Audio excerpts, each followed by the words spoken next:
Halo pemirsa, jumpa lagi bersama saya Mintia di podcast TJAL.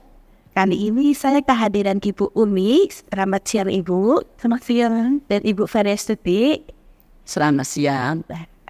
Tema kita hari ini adalah sekolah di luar negeri. Nah, jadi pemerintah itu lagi gencar-gencarnya untuk mendorong anak-anak usia muda sekolah, terutama sekolah luar negeri, perempuan, dan dari daerah tertinggal. Itu banyak sekali offer atau penawaran yang disampaikan. Nah, Ibu Umi ini baru saja menyelesaikan S3 di Australia, S2-nya juga dulu di Australia, dan Bu Tuti sama. Sekarang yang ingin saya obrolkan pertama itu Bu Umi, apa sih bedanya ketika S2 dan S3 di luar negeri? Walaupun sama-sama di Australia kan tetap ada bedanya Bu. Nah, apa sih bedanya yang Ibu rasakan? Oke, terima kasih ya Mbak Nindyan. Bismillahirrahmanirrahim. Ini saya pengalaman saya. Jadi saya sebenarnya S2 dan S3 jaraknya cukup jauh, beda 10 tahun. Ya, jadi 10 tahun Bu. Jadi S2 2027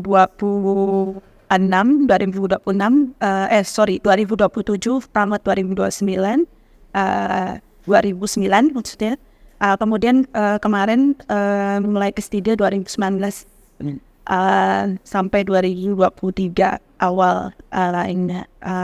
Jadi untuk S2 karena saya dulunya ambil full coursework ya, jadi full itu di kelas. Jadi seperti tatap muka seperti biasa ya. Kalau S3 nah ini mungkin ada beda di setiap universitas, tapi kok di Universitas South Australia itu dia full research. Jadi begitu masuk langsung riset, jadi langsung buat proposal, nulis gitu. Nah, jadi mungkin bedanya dulu S2 itu nggak ada pengalaman yang menulis atau mini tesis ya. Jadi pure itu coursework. Jadi paling cuman writingnya itu mengerjakan tugas aja, dan tugasnya pun nggak terlalu sangat banyak gitu ya, cuman berapa ribu kata gitu. Jadi sangat terbatas lah. Jadi untuk kemampuan, jadi mungkin bagi yang ingin untuk melanjutkan sekolah S2, mungkin saran saya ambil yang 50-50. Jadi yang ada coursework, yang ada mini tesisnya, sehingga nanti kalau ada niat melanjutkan S3 itu langsung di-approve oleh kampus atau kampus di Australia. Karena kalau kampus di Australia, kalau kita dari coursework, ini mungkin kelemahan saya dulu. Jadi waktu makanya saya 10 tahun itu sulit untuk S3 di luar negeri, karena saya dianggapnya tidak ada pengalaman menulis. Karena S2 itu full coursework ya. Jadi Tahun ya itu ya? 2 tahun Bu. Cuman saya akhirnya ngambil yang 1,5 tahun gitu. Jadi sebenarnya saya dulu tuh Master of Accounting and Finance, tapi karena saya hanya mau ngambil accounting aja, jadi Master of Commerce tapi majornya accounting gitu. Jadi 1,5 tahun. Nah, itu sama sekali nggak ada nulis. Jadi kelemahan untuk S3. Jadi saya sebenarnya habis selesai S2 itu mau lanjut S3. Karena saya itu full coursework, disuruh ambil lagi Master by Research. Dan saya waktu itu nggak kepikiran kalau Master by Research itu bisa upgrade ke PhD. Jadi saya beranggapan kok 2 kali S2 begitu kan. Jadi mungkin buang-buang waktu, saya pikir gitu kan, kok ngambil S2 lagi gitu. Tapi ternyata pas S3 ini saya baru paham gitu. Karena waktu itu ada yang student dari luar juga ya, dari overseas juga, dia waktu Master by Research. Dia bilang saya mau ngambil, saya mau upgrade aja ke PhD. Jadi itu nanti tambah 1 tahun lagi, jadi bisa di-upgrade gitu. Jadi nanti dia tamat master itu langsung dia upgrade ke PhD. Jadi dia lanjutin setahun lagi gitu untuk ambil degree PhD. Nah, itu yang tidak saya ketahui waktu dulu.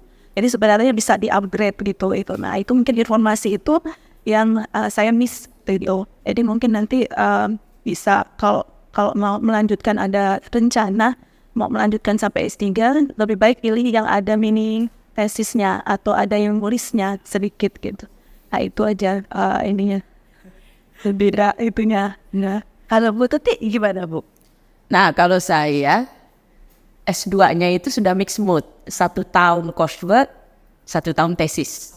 Nah, jadi tapi waktu S3 full tesis, tetapi ada sit-in begitu, 1 semester yang kita atau ambil mata kuliah lah. Kalau saya itu masih ingat saya ambil dia tuh metode kualitatif, metode kuantitatif yang berhubungan dengan alat-alat ya, dan kemudian metode penelitian. Jadi kalau waktu itu kami memang juga tidak ada pilihan lain karena memang yang ditawarkan tuh mixed mood seperti itu. Cuman karena saya kuliahnya itu di tempat yang cukup berat ya, jadi didaftarkan itu dulu di awal itu diploma dulu, supaya kalau saya gagal, misalnya kan di sini ya, kita kan setahun itu dinilai apakah memenuhi syarat untuk lanjut ke tahun kedua. Nah kalau gagal, ya tidak memenuhi lah nilainya begitu, kita kena DO. Nah DO-nya sebenarnya boleh pindah ke universitas lain yang grade-nya lebih rendah, tapi sponsor saya tuh memang sudah dari awal tidak mau penerima beasiswanya itu pindah ke tempat lain, pulang. Nah jadi lebih aman itu mendaftar di diploma dulu. Jadi saya tuh diploma dulu gitu ya, setelah lulus tahun diploma langsung S2-nya gitu, bukan juga langsung kita S2 tuh langsung kita mulai dari awal, enggak. Nah waktu S3 sebenarnya sudah ada yang kayak gitu ya, sudah ada yang model upgrade dari, tapi kan saya sudah S3 kan, sudah S2 kan, dan S2-nya pun di tempat yang sama juga kan. Nah jadi di S3-nya tetap aja tidak di-upgrade karena udah S2. Tapi sebenarnya ada yang misalnya student lain yang mendaftar S2 dulu, lalu bisa di-upgrade S3. Nah kalau saya kan memang S2, karena memang kalau saya dulu ya lompatannya tuh terlalu jauh lah, Intan ke sana gitu ya. Apalagi kalau ENU itu termasuklah yang nomor 1 gitu ya. Jadi saya bersyukur juga ada upgrade. Jadi maksudnya tuh S2 aja senang hati saya berjuang untuk begitu kan, karena memang akademik atmosfer kita yang berbeda segala macam ya. Jadi harus perjuangannya tuh cukup berat lah seperti itu ya.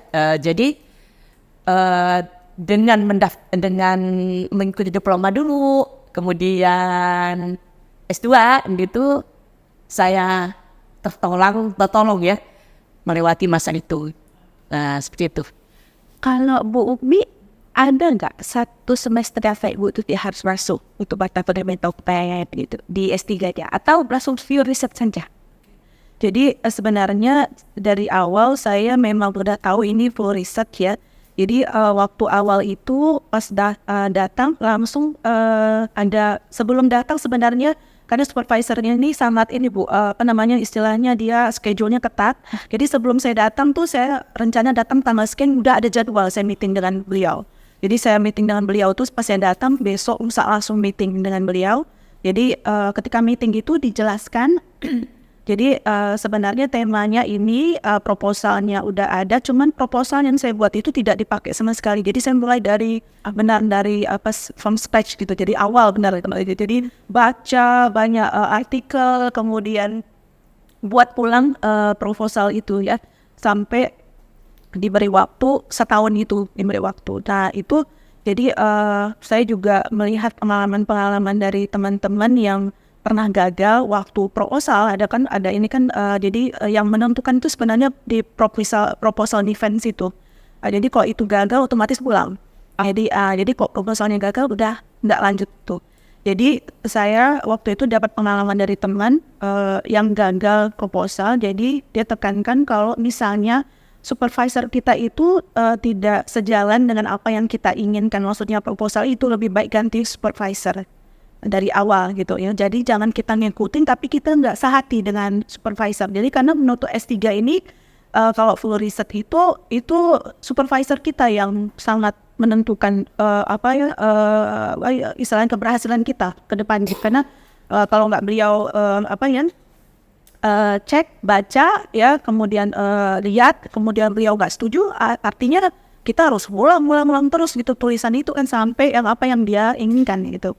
Nah, jadi berawal dari pengalaman teman yang gagal itu, dia bilang, jadi usahakan kalau memang mau ikut apa kata supervisor, ikuti aja apa yang dia mau, atau kalau misalnya kita nggak setuju, kita ganti supervisor. Nah, itu yang di benak saya tuh. Nah, jadi karena saya mungkin pada waktu itu awam, jadi saya topiknya itu Islamic Banking, jadi awam tentang perbankan syariah. Jadi sama sekali belum pernah nulis tentang itu ya.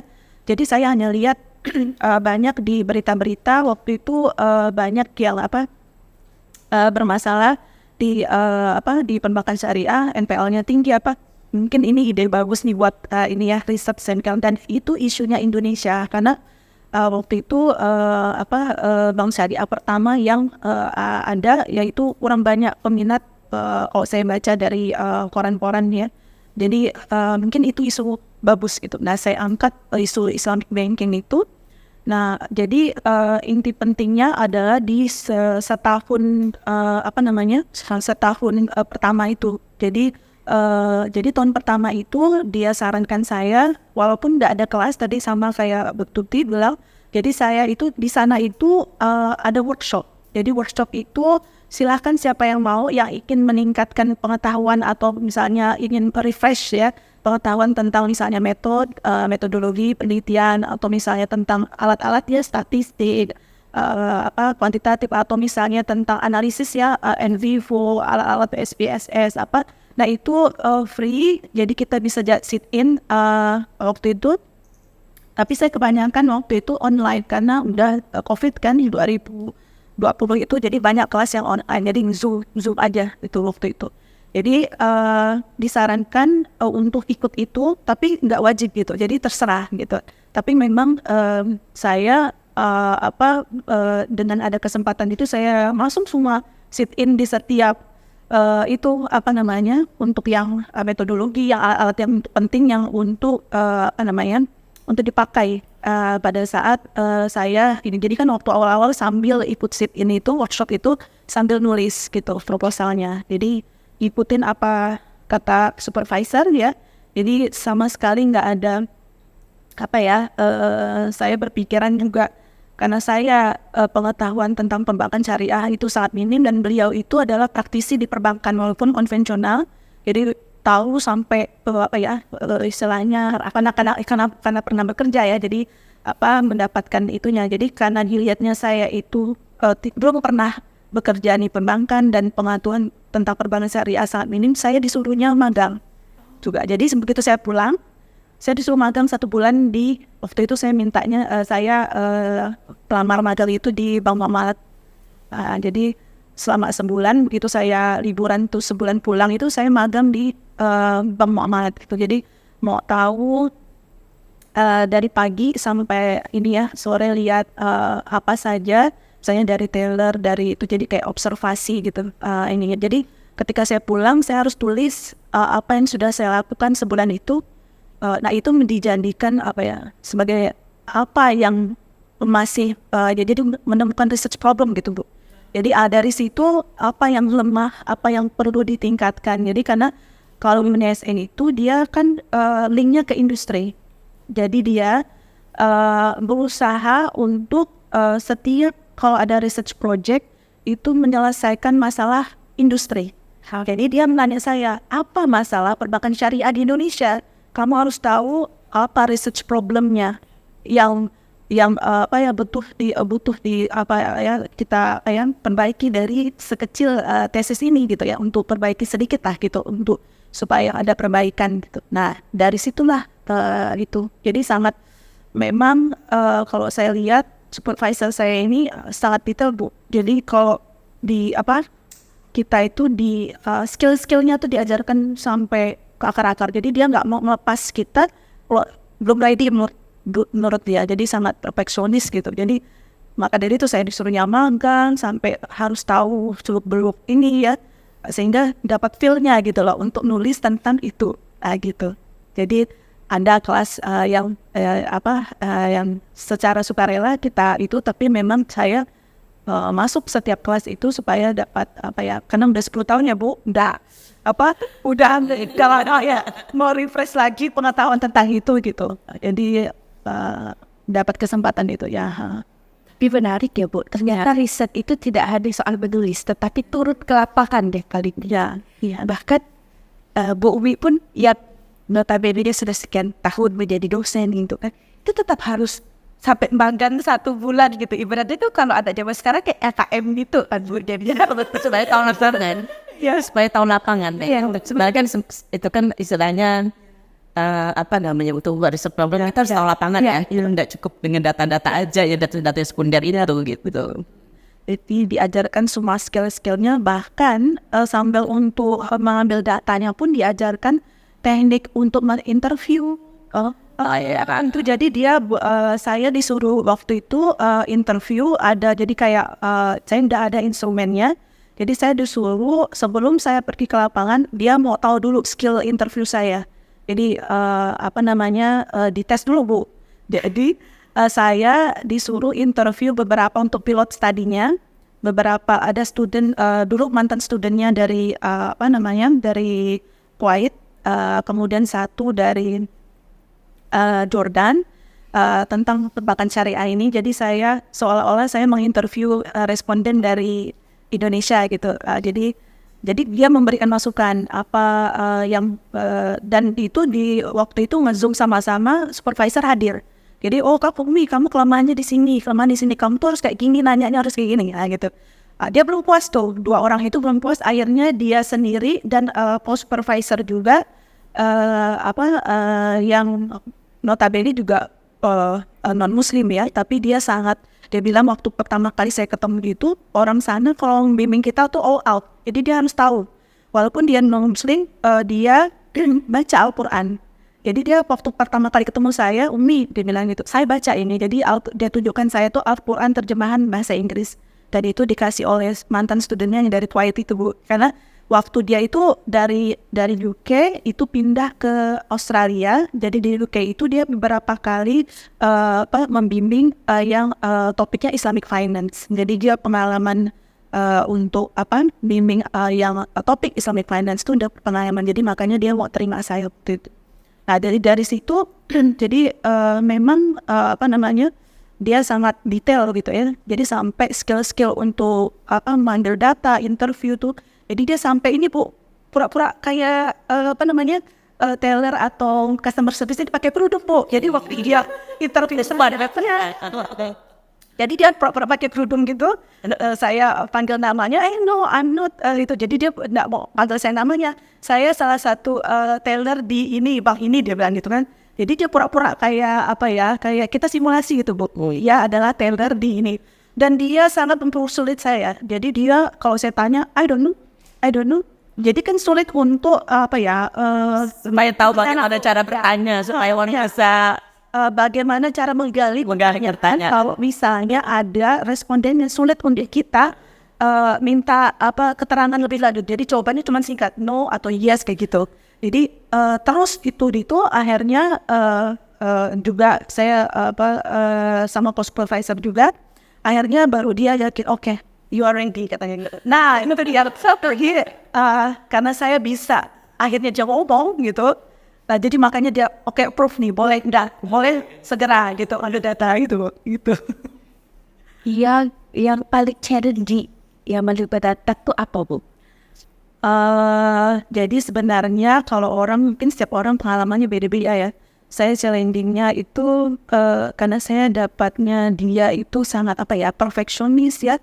Dia itu juga orangnya gitu ya. Jadi maunya semua itu terjadwal, terschedule, jadi semua yang saya lakukan itu kalau misalnya tidak sesuai diulang itu sampai benar-benar itu tadi. Makanya sampai skill untuk ngambil wawancara aja dia sendiri yang turun tangan untuk melatih saya gitu.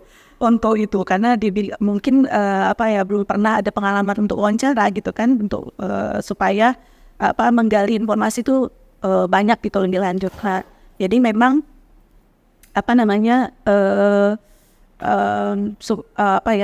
kalau saya pribadi yang challenging itu menghadapi beliau. Jadi sebenarnya kalau saya bilang kesuksesan untuk S3 ini karena berhadapan dengan supervisor, itu harus ikatan dengan supervisornya itu harus ini. Jadi karena kan 4 tahun di sana saya sendiri ya, jadi apapun kesulitan saya secara pribadi itu juga beliau tuh harus tahu. Jadi sangat memonitor gitu kan. Jadi dia sangat dominan gitu untuk mengambil keputusan, kamu jangan kayak gini, harus kayak gini gitu. Dan saya orangnya ngikutin ini. Nah, saking ngikutin lambat laun akhirnya karena beasiswa ini kan terbatas dan maunya mungkin tidak sesuai ya Bu. Kadang-kadang apa yang dia mau dan saya mau, misalnya enggak dong arahnya ke sini, enggak arahnya ke sini, dia bilang gitu kan. Karena kita yang lebih tahu tentang Indonesia, kan kita yang lebih paham ya. Jadi mungkin beliau tidak jadi dia mengharapkan sepertinya kan enggak kayak gini waktu di UK gitu misalnya gitu kan. Enggak, Indonesia tuh kayak gini enggak gitu. Jadi kayak berlawanan arah. Kadang-kadang kita menemukan ketidakcocokan misalnya pendapat gitu. Nah, itu yang mungkin kalau yang mau S3 harus mengatur kedekatan ya, atau misalnya membangun hubungan yang baik dengan supervisor, karena banyak kejadian yang setengah jalan Bu, tapi akhirnya disuruh pulang belum selesai. Jadi ada beberapa student Indonesia yang saya tahu di sana, jadi dia itu bermasalah dengan supervisor karena mungkin ngotot. Jadi ngototnya gini, jadi dia disuruh misalnya kamu jangan kayak gini, kamu kayak gini, karena di sini nggak ada. Dia ngotot, enggak, saya kayak gini. Sampai akhirnya student itu mengalami kesulitan dalam ada beberapa artikel yang dia tidak ketemu karena dia tidak mengikuti saran supervisor, dia menemui kesulitan, akhirnya dia stuck. Nah, stuck itu dia lama-lama didiamkan. Jadi kalau didiamkan akhirnya kan lama-lama beasiswa cepat habis nih ya, nggak konstul, nggak ambil kan, jadi nggak ada progres. Nah, nggak ada progres itu yang bisa ini gitu. Nah, jadi mungkin challenge saya tuh di situ. Jadi gimana meluluh hatikan dia, hati supervisor tuh supaya ngikut gitu, maksudnya sejalan gitu. Nah, karena kalau nggak sejalan, otomatis kayak ada yang satu itu, jadi dia itu dinyatakan dia akhirnya dia kan drop out juga. Jadi dia itu pulang nggak selesai, jadi boleh diselesaikan di Indonesia, tapi nanti dia bayar dengan itu sendiri gitu. Jadi nanti, tapi kan itu nggak ada jaminan supervisor tuh masih di situ, ya gitu kan? Apa masih bekerja di situ atau misalnya udah pensiun atau gimana? Nah, yang mengalami kesulitan tuh yang sama, yang student-student sesudah saya ini akhirnya, karena sekarang juga supervisor saya juga udah pensiun gitu. Jadi mengalami kesulitan tuh komunikasi dengan supervisor tuh yang harus dibangun dengan ini gitu. Jadi itu mungkin itu poin penting kalau mau S3 itu, kalau kita bermasalah dengan supervisor otomatis akan bermasalah ke progress studi. Itu kita kan kalau kuliah tuh Bu, kadang-kadang semangatnya turun, itu lebih ada bahasanya semangatnya turun, terus tuntutan dari supervisornya tinggi gitu. Pernah nggak Bu Bumi kepikiran, aduh saya berhenti jalan kuliah, aduh saya ganti jalan supervisor kayak gitu? Pernah nggak Bu seperti itu? Jadi terus terang memang saya mengalami juga yang apa yang Bu Tuti bilang ya. Jadi struggle kita kalau kuliah di Indonesia itu, kalau menurut saya pribadi nggak sama kuliah di luar negeri, karena atmosfernya itu, akademik atmosfernya itu beda. Jadi kalau di sana kita dituntut untuk cepat, cekatan yang gesit gitu ya. Kalau di sini kan kita masih sambil apa juga masih bisa gitu ya, nyambil gitu. Tapi kalau di sana tuh tuntutannya, jadi saya hampir setiap hari meeting dengan supervisor. Sampai ada post supervisor yang dari Indonesia bilang, kalau saya nge-zoom itu pasti itu student dari Indonesia tuh, Bumi tuh katanya gitu. Jadi itu terkenal tuh saya tuh. Jadi meeting itu hampir tiap hari. Jadi kalau misalnya saya salah, suruh ubah, besok ketemu lagi. Sampai biasanya dalam waktu 1 hari 2 sampai 3 kali meeting. betulin dalam waktu 2 jam. Wah kerja, pokoknya tuh nggak ada. Jadi kerja tuh Senin sampai, kalau saya nggak Senin sampai Jumat, tapi Senin sampai Minggu itu kayak 24 jam. Jadi begitu matematik langsung ngadap komputer gitu, ngadap itu gitu. Jadi nggak ada sampai suatu hari ditegurin juga. Waktu awal-awal kuliah sih beliau masih nggak terlalu strict ya. Umi kamu jangan kerja Sabtu Minggu, kamu pergilah di weekend gitu. Tapi karena saya tadi itu merasa saya sangat kurang pengetahuan di perbankan syariah, saya harus banyak baca kan. Jadi saya meluangkan waktu Sabtu Minggu tuh nggak pergi kemana-mana. Jadi di kampus, jadi sampai satpam kampus itu sampai udah kenal. Pokoknya pulang jam 10, jam 11 itu dari kampus sudah kenal sama saya dia. Itu udah terkenal gitu. Udah kalau di sana alhamdulillah sih keamanan kampusnya itu ya. Jadi kalau misalnya pulang malam pun bus masih ada, kemudian satpam ada 24 jam ngitarin itu ruangan sampai dia ngecek satu-satu ruangan masih ada nggak, kamu sampai jam berapa di sini gitu. Jadi dia ngecek kita gitu itu. Jadi memang memang tuntutan tuh tinggi. Jadi tiap hari harus meeting, bahkan satu hari sampai 3 kali meeting itu pernah. Wow gitu. Jadi per jam tuh. Jadi sampai dia tutup saya gini, coba kamu list Umi, satu hari tuh kamu harus dapat tuh, misalnya kamu harus selesai ini, tabel ini, chapter ini. Jadi saya tuh disuruhnya harus harus ada ini istilahnya sehari itu harus ada produktif gitu, gitu yang dikerjakan selesai itu apa gitu. Jadi jangan sampai itu, dan kadang-kadang kan kita stuck ya, melemah gitu, kayaknya nggak bisa ini, malah salah terus kerjaannya. Tapi beliau juga menuntut saya itu, beliau juga yang saya kagum itu ya, sampai biasanya orang bule kan nggak mau kerja Sabtu Minggu. Nah ini terus terang Bu, waktu saya itu mau merancang research framework itu kan digambar. Nah gambar itu menurut dia bukan itu, ngulang lagi, besok lagi ketemu, ngulang lagi sampai itu 10 hari saya ingat itu, dan memakan waktu Sabtu Minggu itu masih mau ngeladenin saya, kita meeting jam sekian hari Sabtu, jam Minggu hari Sabtu. Saya bilang ini Bu, biasanya kan orang bule itu mau kerja weekend gitu, dia kan pasti Friday udah nanti kapan-kapan lah dia ya Senin misalnya gitu kan. Enggak, ini memang dia saking mau bantu saya sampai meluangkan waktunya itu Sabtu Minggu mau meeting, Zoom meeting gitu untuk memperbaiki sampai pas 10 hari selesai. Oke, ini kayaknya udah bagus gitu. Sampai itu berhenti gitu. Nah, itu saya ingat sekali, itu kira-kira berturut-turut sampai 10 hari itu. Tiap hari gambar salah, tiap hari gambar salah gitu. Nah, itu itu yang sangat ini. Jadi sampai sempurna menurut dia tuh, yang nggak ada dia pikir pertanyaan dari mana-mana. Oke, ini udah kayaknya udah bagus gitu. Dan itu juga waktu itu kan awal-awal ya, semester tahun terakhir, tahun keempat dirubah total, itu nggak dipakai. proses. Dia bilang, Umi, dia bilang kamu dan gambar itu mungkin ratusan kali gambar, dia bilang, itu bisa kamu masukkan ke proses kamu mencapai research framework yang itu prosesnya itu nggak hanya itu 4 tahun ini udah prosesnya.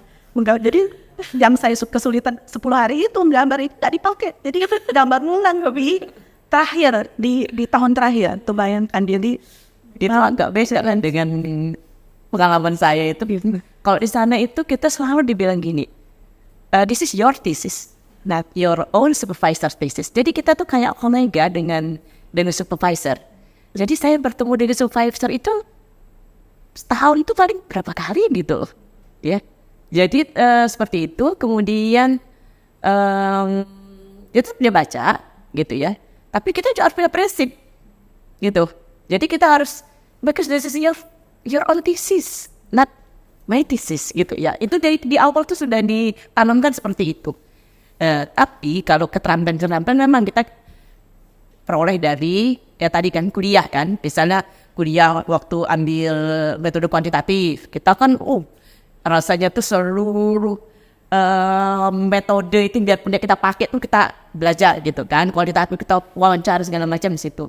Setelah itu ada juga di luar kurikulum istilahnya ya, short course. Kalau itu kan dari kuliah ya, ini short course ya, cara menulis, cara macam-macam lah kita bisa ikut lah, cara macam-macam seperti itu. Tapi kalau mengenai konsultasi sih Saya enggak seperti enggak beda. Jauh banget gitu ya. Bahkan dari awal bahkan kita ditekankan karena ini tes kita enggak masalah. Karena apa namanya tuh misalnya kita berbeda dari supervisor sepanjang kita bisa mempertanggungjawabkan. Jadi dia juga tidak menghalang karena tidak ada juga tanda tangan supervisor itu di tes kita. Nah jadi tentu aja mungkin kalau ada yang kekeh nggak mau tuh bisa jadi dia yang salah yang mana, bisa juga mahasiswanya itu benar, bisa juga mahasiswanya salah ya. Tapi kalau saya sih oke saja, malah di akhir itu udah tadi cukup kayaknya itu udah oke lah gitu kan ya, seperti itu. Nah ini Berarti memang beda kampus, beda cara. Sama beda supervisor dan beda cara aja ya. Beda cara. Ternyata kita sudah di penghujung acara. Bu Ubi ada sedikit closing statement nggak untuk kami yang ingin melanjutkan S2 S3? Nah, mungkin sharing pengalaman saya pribadi ya. Jadi kalau misalnya gagal sekali jangan berhenti. Jadi waktu saya sekolah S2 dulu, beasiswa itu nggak saya coba sekali langsung dapat. Saya coba berkali-kali baru dapat. Jadi di tahun 2 tahun saya coba. Jadi awal saya semester terakhir itu saya udah niat memang mau nyoba gitu. Jadi setiap ada di Untan itu kan ada biasanya informasi tentang itu Bu, AUSET itu. Jadi Australian Award itu tiap tahun ada di Untan waktu dulu. Nggak tahu sekarang ya. Jadi saya ikut tuh tiap tahun saya ikut. Jadi saya belajar dari yang sudah pernah dapat apa triknya gitu. Interview bagaimana, apa saja yang saya catat tuh interview yang ditanya ini dan itu semuanya keluar ketika saya interview untuk dapatin beasiswa yang Australian Award itu. Nah itu dijadikan bahan gitu ya untuk latihan di rumah sebelum interview. Jadi apa yang disebutkan itu saya cari jawabannya dan itu ditanyakan benar-benar pada saat interview dan alhamdulillah lolos interview itu ya karena itu sering ikut information day tentang itu dan triknya itu. Nah itu jadi untuk beasiswa mungkin memang harus dicari. Dan satu lagi English. Jadi bahasa Inggris itu dimulai memang kalau mau niat dari jauh-jauh hari memang sudah latihan IELTS dan TOEFL. Dulu saya TOEFL dulu, baru nanti tes IELTS itu pada saat tes untuk yang AUSET-nya itu. Jadi bisa dipersiapkan dari sekarang kalau memang mau itu dari awal kuliah kalau memang niat mau lanjutkan ke luar negeri, beasiswa luar negeri itu dulu. Dan sama cari informasi tentang kampusnya dan programnya. Karena setiap state beda-beda, mungkin ada yang ingin lebih lebih ramai kalau di Australia ya Bu, kayak Sydney, Melbourne, mungkin yang state-state lain itu agak lebih tenang gitu. Saya milih di Adelaide itu mungkin ada concession jadi banyak ininya gitu ya. Jadi mungkin plus minus gitu ya. Nah itu aja sih ininya. Dan itu kalau saya sih kalau beasiswa sih alhamdulillah ya saya sekali coba dapat gitu ya. Tapi utamanya adalah berjuang untuk belajar. Nah, intinya belajar lah ya. Sebab karena kita dari tempat yang kita tahu lah. Jadi kita harus mengevaluasi diri lah intinya ya. Kita itu dari mana, kemudian kita belajarnya sampai mana. Sebab kalau tidak gitu, kita merasa kita udah hebat nih. Maklum kita mungkin di tempat kecil ini kan I'm the best gitu kan. Tapi kita tidak ada apa-apanya gitu, apalagi ya. Dulu teman-teman saya itu kan dari Rusia, dari Cina, dari Asia yang jago banget gitu ya. Jadi kita tahu lah kondisi kita seperti apa. Nah itulah yang harus kita belajar terus lah. Ya termasuk yang menulis itulah. Menulis itu tidak pernah berhenti lah kita sampai sekarang itu tidak pernah berhenti dari menulis dan try your best. Jadi bukan asal-asalan gitu ya. Dan karena walaupun udah try your best bukan berarti kita sempurna kan. Begitu selesai kita selalu terlihat bahwa kurangnya gini. Tapi tadi selalu kita mas supervisor kita kan selalu senang mendengar kata ya I will try my best. Nanti jangan bilang kata nanti coba ya. Saya itu ya enggak, pokoknya yang ala-ala Indonesia itu mereka enggak suka. Ya, oke itu aja sih. Satu pertanyaan terakhir. Bu Uzmi dengan Bu Tuti masih berniat nggak untuk melanjutkan postdoc? Saya sih terus terang kalau saya gak lewat misalnya itu kalau saya terus terang kepengen ya. Postdoc itu ada kriteria ya. Dia harus baru lulus tapi juga pos ya. Kalau saya udah geret udah ada nih punya postdoc banget. Tapi waktu di selesai S3 ya ada rasa kepengen. Tapi ada rasa bosan saya waktu itu ya. Karena kita sekolah cukup berat dan gitu ya. Jadi saya ingin jeda dulu lah. Tetapi akhirnya jeda-jeda itu akhirnya ya apalagi zaman dulu kan mana ada beasiswa dari pemerintah Indonesia, kan harus dari luar gitu ya. Jadi saya pikir waktu itu istirahat dulu lah istilahnya, karena berbeda loh antara kita sekolah dengan yang tidak sekolah itu. Jadi itulah dia, makanya kalau sekarang sih udah ada lagi sistem itu. Kalau Bumi udah berapa? Ini bukan baru Bu, kemarin baru lulus 2023. Oh masih ada tuh. Mungkin masih. Dan Indonesia sekarang ada beberapa beasiswa yang untuk postdoc itu. Nah itu jadi bisa udah pesan daftar gitu ya. Saya udah enggak lagi postdoc. Oke, baiklah pemirsa, kita sudah mencapai penghujung acara. Sekian wawancara kita kali ini. Jangan lupa like, subscribe, dan komen konten TGIL. Dadah!